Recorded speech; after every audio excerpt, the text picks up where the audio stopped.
जिंदाबाद जिंदाबाद जिंदाबाद मातरम।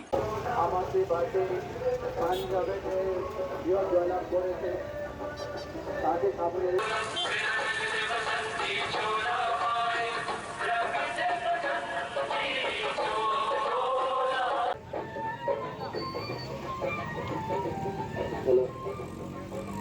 आम आदमी पार्टी जिंदाबाद जिंदाबाद जिंदाबाद अरविंद केजरीवाल जिंदाबाद जिंदाबाद जिंदाबाद अरविंद केजरीवाल जिंदाबाद जिंदाबाद जिंदाबाद। পাঞ্জাব যখন চয়েস করেছে আম আদমি পার্টিকে, তো ত্রিপুরাবাসীকে আমি বলবো যে আপনারাও আম আদমি পার্টিকে এখানে সরকার প্রতিষ্ঠিত করুন। আমরা এটা বলতে পারি যে সরকার প্রতিষ্ঠিত করার পর আমাদের হেলথ এডুকেশন আমরা একটা অন্য মাত্রায় নিয়ে যাব, যেখানে সবাই একই জায়গাতে পড়াশোনা করবে এবং এডুকেশন এমন জায়গায় নিয়ে যাব যেখানে গরিব ছেলে মেয়েরা ইয়া আরও যারা সবাই মিলে একই সাথে পড়াশোনা করবে। প্রাইভেট স্কুল থেকে অনেক ভালো ফ্যাসিলিটিস থাকবে। আর আমরা হসপিটালে জানেন যে আমাদের যে দিল্লির যে মডেলটা আছে সেটা নিয়েই আমরা পাঞ্জাবে গভর্নমেন্ট ফর্ম করেছি।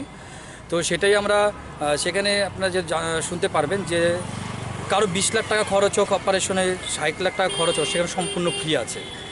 তো আমরাও ত্রিপুরাতে দেখেছি যে সামান্য কোনো কারণের জন্য বাইরে আমাদের যেতে হয়, কেউ জমি জমা বিক্রি করে যায়, কেউ হয়তো গয়নাগাটি বন্ধক রেখে যায়, কোথাও থেকে লোন নিয়ে যায়। তো সেই জন্যই আমরা এখানে গভর্নমেন্ট প্রতিষ্ঠিত করলে এই জায়গায় কখনো আসতে হবে না যে বাইরে সামান্য কারণে বড় কোনো কারণে ট্রিটমেন্ট করার জন্য বাইরে যেতে হবে। আর এডুকেশনের জন্য আমরা এমন জায়গা তৈরি করে দেবো যেখানে আর ছেলে মেয়েদের বাইরে পড়াশোনা করার জন্য যেতে হবে না।